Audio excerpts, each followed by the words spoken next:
दोस्तों, अफगानिस्तान की फ़िज़ाओं में जुमेरात की शब अचानक दो ज़ोरदार धमाकों ने पूरे काबुल को हिला कर रख दिया।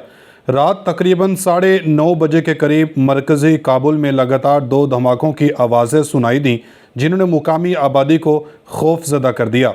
घरों की खिड़कियां हिल गईं, सायरन बजने लगे और गैर मुल्की सिफारतखाने भी हाई अलर्ट पर चले गए। सोशल मीडिया पर वीडियोस और तस्वीर आना शुरू हो गईं। लोग पूछते रहे कि धमाके आखिर कौन करवा सकता था। क्या ये महज कोई हादसा था या कोई भारी पैगाम छुपा हुआ था। दिलचस्प बात यह है कि ये पुरअसरार धमाके ऐसे वक्त में हुए जब पाकिस्तान ने चंद ही दिन कबल बलूचिस्तान में दहशतगर्दों के खिलाफ एक बड़ी कार्रवाई की थी। एक ऐसा ऑपरेशन जिसने मुखालिफिन को सख्त नुकसान पहुंचाया और खिते में हलचल मचा दी। मगर सवाल यह है कि क्या काबुल में होने वाले ये धमाके इसी सिलसिले की कड़ी हैं या इनके पीछे कोई और कुव्वत कार फरमा है।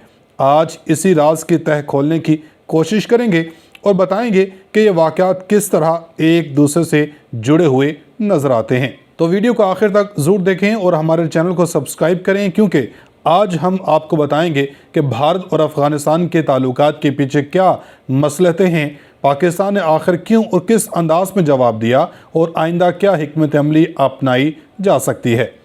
अब असल वाक़े की तरफ आते हैं जिसने पूरे पाकिस्तान को झंझोड़ कर रख दिया। बलूचिस्तान के इलाके मच में होने वाले खुदकुश या रिमोट कंट्रोल IED के हमले में 9 फौजी जवानों समेत 2 अफसरान शहीद हुए। हमलावर तंजीम ने दावा किया कि इसने फौजी काफिले को तबाह कर दिया, मगर पाकिस्तानी फौज ने कहा कि दहशतगर्द भारतीय मुदाखलत से मुंसलिक नेटवर्क का हिस्सा थे। इस पर पाक फौज ने तेजी से जवाब दिया। खुफिया इतलात की बुनियाद पर एक ऑपरेशन में वही अनासर पेशे कार लाए गए जिन पर हमले का इल्ज़ाम था और फौज के बकौल 30 शिद्दत पसंद मारे गए। ISPR ने वाज़ेह अल्फाज में दावा किया कि ये वही गिरोह था जो भारत के प्रॉक्सी नेटवर्क के जरिए सरगर्म था और पाकिस्तान के खिलाफ कार्रवाइयाँ कर रहा था। यहाँ अहम नुकता यह है कि काबुल में होने वाले धमाकों के चंद घंटों बाद अफगानिस्तान के वज़ीर ख़ारजा अमीर ख़ान मक्की भारत के दौरे पर थे, जहाँ इन्होंने भारतीय हुकाम से मुलाकातें की। इस टाइमिंग ने मुबस्सरीन को सोचने पर मजबूर कर दिया कि कहीं भारत का बढ़ता हुआ असर अफगानिस्तान में पाकिस्तानी मफादात के खिलाफ इस्तेमाल तो नहीं हो रहा। पाकिस्तान की तरफ से बारहा खदशात का इजहार किया गया कि अफगानिस्तान की सरजमीन कुछ अनासर के ज़रिए पाकिस्तान के खिलाफ इस्तेमाल हो रही है, ख़ास तौर पर वो गिरोह जो तालिबान और दीगर नेटवर्क्स के बाहर रखे गए। तालिबान हुकूमत के तर्जुमान ज़बीहुल्लाह मुजाहिद ने काबुल धमाकों की तस्दीक की, मगर अवाम को तसल्ली देते हुए कहा कि सूरत-ए-हाल काबू में है और किसी बड़े नुकसान की रिपोर्ट मौसूल नहीं हुई। अलबत्ता अफगान हुकाम ने धमाकों के मुकाम या नौइयत के हवाले से वाज़ेह मालूमात फराहम नहीं की, जिसने सूरत-ए-हाल को मज़ीद मुबहम बना दिया। इसी पस मंज़र में पाकिस्तान के सामने एक पेचीदा मसला खड़ा है। एक तरफ सरहद पार से ऑपरेशन करने वाले गिरोह बशमूल तरीके तालिबान पाकिस्तान जो अफगानिस्तान में महफूज ठिकाने रखते हैं, और दूसरी जानब भारत के साथ बढ़ते हुए ताल्लुकात जो बाज़ हलकों के नज़दीक पाकिस्तान के ख़िलाफ़ दबाव के तौर पर बनते जा रहे हैं।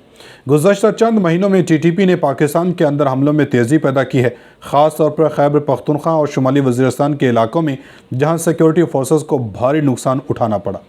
पाकिस्तानी हुकूमत और फ़ौज ने बारहा वाज़ेह किया कि वो अपनी सरजमीन पर किसी भी किस्म की दहशतगर्दी बर्दाश्त नहीं करेंगे।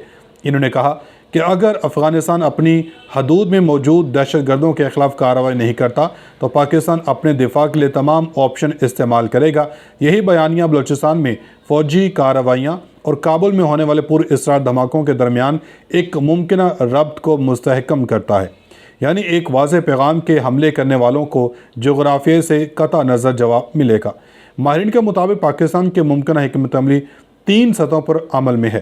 पहला, इंटेलिजेंस बेस्ड ऑपरेशन। ISI और दीगर सिक्योरिटी इदारे अफ़गान सरहद के करीब मुबैना दहशतगर्द नेटवर्क्स की निगरानी और टारगेटेड कार्रवाइयों को बढ़ा रहे हैं ताकि हमला आवरों के ठिकानों को पहले ही तबाह किया जा सके।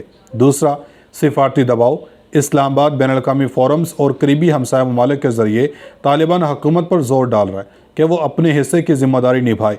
इसी ज़मन में चीन, ईरान और रूस के साथ राब्ते में भी मजबूत किए जा रहे हैं। ताकि अफगानिस्तान को बैनुल-अक़वामी सतह पर जिम्मेदार बनाया जा सके। तीसरा, फौजी तैयारी। पाक फ़िज़ाई और स्पेशल फोर्सेस की इस्तादाद कार को बढ़ाकर सरहदी इलाकों में पहले से ज़्यादा रेडीनेस रखी जा रही है اور اگر ضرورت پڑی تو سرحد پار محدود ہدفی فضائی یا زمینی کارروائیاں بھی کی جا سکتی ہیں، جیسا کہ ماضی میں دیکھا گیا۔ افغانستان کے اندر بھی موجود سیاسی تقسیم صورتحال کو پیچیدہ کر دیتی ہے۔ ایک گروہ پاکستان کے ساتھ بہتر تعلقات کا حامی ہے تاکہ تجارت اور امداد جاری رہ سکیں، جبکہ دوسرا گروہ بھارت کے ساتھ نمکین تعلقات بڑھانے میں دلچسپی رکھتا ہے تاکہ داخلی سیاسی توازن استوار کیا جا سکے۔ اسی سیاسی کشمکش کی وجہ سے امیر متقی کا بھارت دورہ اور کابل میں دھماکوں کی ٹائمنگ مزید معنی خیز ہو جاتی ہے۔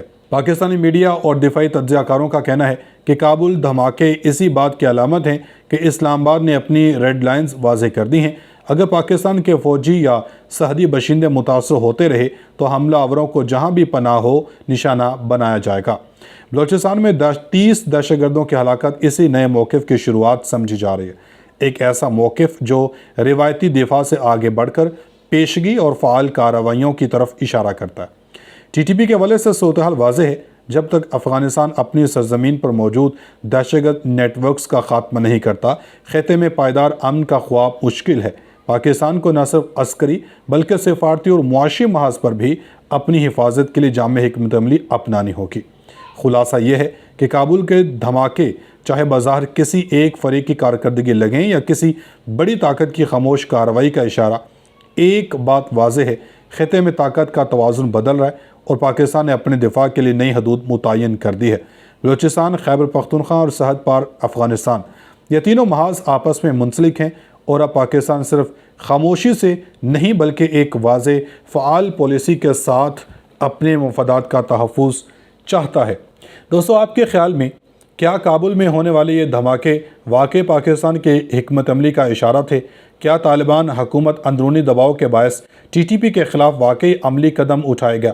اور کیا آپ سمجھتے ہیں کہ پاکستان کو حالات کا مقابلہ کرنے کے لیے مزید جارحانہ سرحد پار پالیسی اپنانا چاہیے یا سفارتی حل تلاش کرنا زیادہ مؤثر ہوگا؟ اپنی رائے کومنٹ میں ضرور بتائیں اور ویڈیو پسند آئے تو لائک، شیئر اور سبسکرائب کرنا مت بھولیں۔